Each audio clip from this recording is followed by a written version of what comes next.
Hey everybody, this is Jim at SB500chart.com using time-honored techniques to understand modern markets, featuring daily technical analysis videos of the S&P 500 index.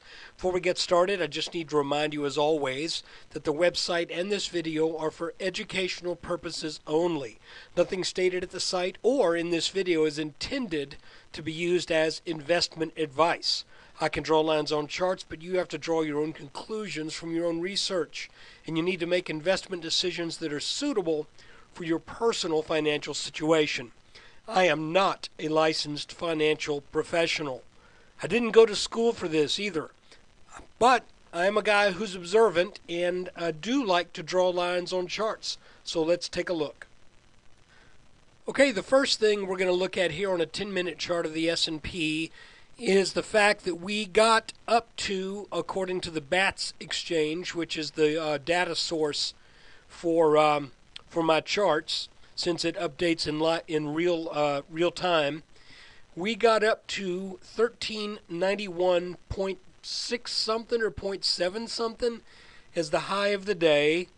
That now fully satisfies this little tiny inverted head and shoulders right here that we talked about a few days ago. We moved that to where the breakout took place, and look how perfectly that pattern played out to its minimum target. So at this point, we have this inverted head and shoulders pattern that made its target. We have this inverted head and shoulders pattern that made its target. And we have this inverted head and shoulders pattern that made its target. So, just amazing stuff when you think about it. Plus, we had a head and shoulders top right here, and it made its target. And if we back up to the daily chart, we had a head and shoulders, inverted head and shoulders right here. It made its target. We had a head and shoulders top right here, made its target. If we go back to a 2-day chart, we had an inverted head and shoulders right here, made its target. The only thing that looked like a head and shoulders in all of the last 3 years, 3.5 years, was what took place in 2010, where it looked like there was a head and shoulders top, but it did not pan out. And one of the reasons it didn't pan out was because we had this neckline.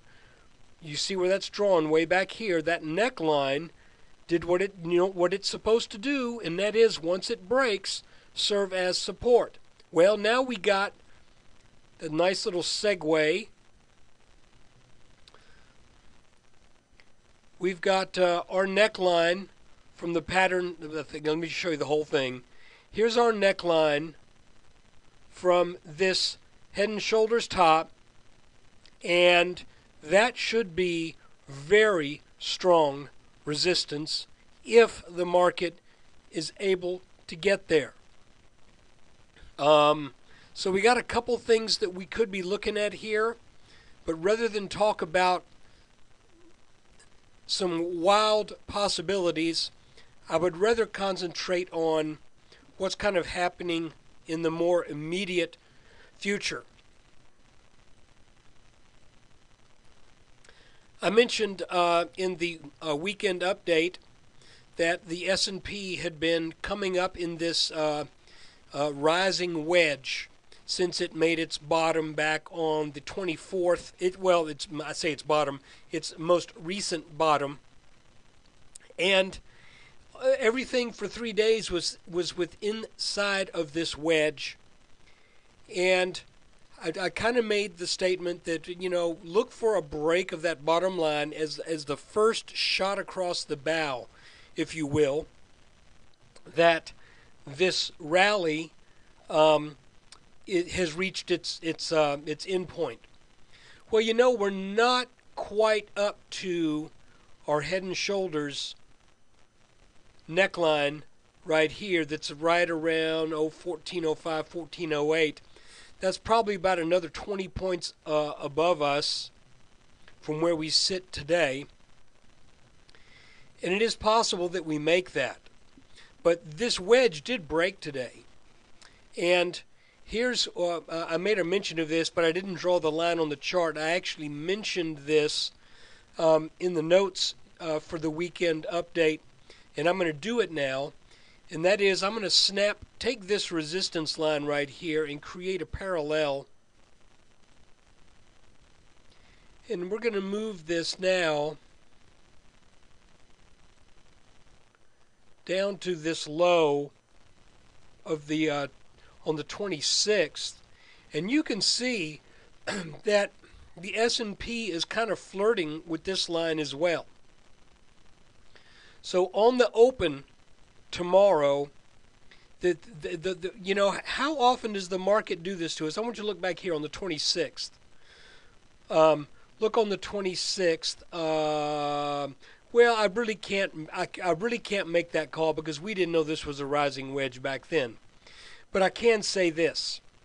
On the 25th, we came right back down to this little support line right here. And the question is always, when you come down to support, are you going to bounce or are you going to take out support? And we're kind of left at the end of the day with that feeling that we're either going to bounce right here at 1385 and maybe come on up to that 1405 level, or even maybe even a little higher to back test this line right here. But you know, we're just right kind of glued to this line right now, and we haven't back tested this. We just broke it and then went sideways. So that means for tomorrow, I'm just kind of sitting on the fence just like the market is. I will say this, we should get some support here on this little neckline. And if that were to break, then we should get some support down here around in the 1340s. But guys, my feeling is that when you look at this in just the general sense of what the markets have been doing, where they've come from, this head and shoulders top, a solid breakdown, and then something of a rally to come back up, you have to wonder, like I've wondered before, is this going to all play out to be very bullish? Is this an actual bottom? Or is all of this from June 4th on really mostly just a bear flag where the markets are going sideways mostly, but with a little bit of an upwards bias, taking us up to this neckline, where then we make a new top and then we head back down to test some more important levels of support? The jury is out. I'm certainly open to that. And the fact that we've got this rising wedge sort of makes me a little bit more open to that. So let's keep our eyes on it pretty closely here, because we're kind of up in this area where we would expect to encounter some resistance.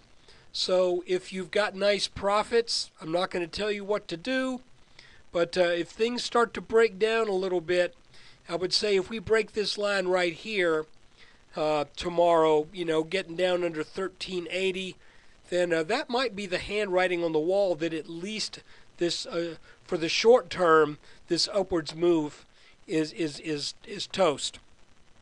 So we haven't really formed any pattern up here, like when we got up here back around the middle of July.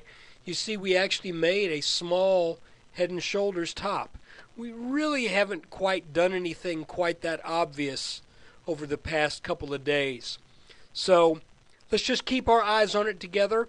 But I will tell you this now, with this inverted head and shoulders, this inverted head and shoulders, and the one that's way off to our left, with those both having made their minimum targets, we no longer have anything in this chart that tells us expect more gains.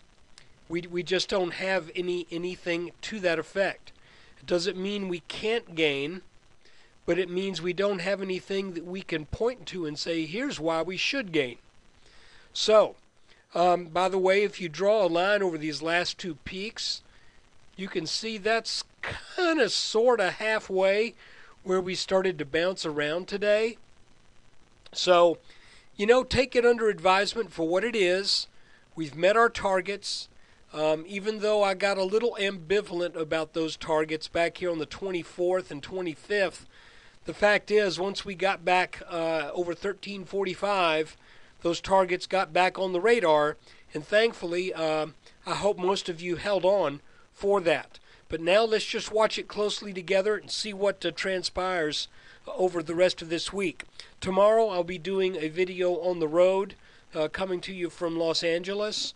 It'll be that rough, gravelly, scratchy voice. Well, okay, it's rough, gravelly, and scratchy all the time, but it will be even more so. And additionally, it's not, some of the really high-quality production values will be left out of tomorrow's video. When I get back in on Wednesday night, it may be very late. Bear with me. There may only be notes on Wednesday after the close. We'll see. It all depends upon when my flight gets back in. I won't be getting back into my office until late that night anyway, but if there's any delays, it'll be much later.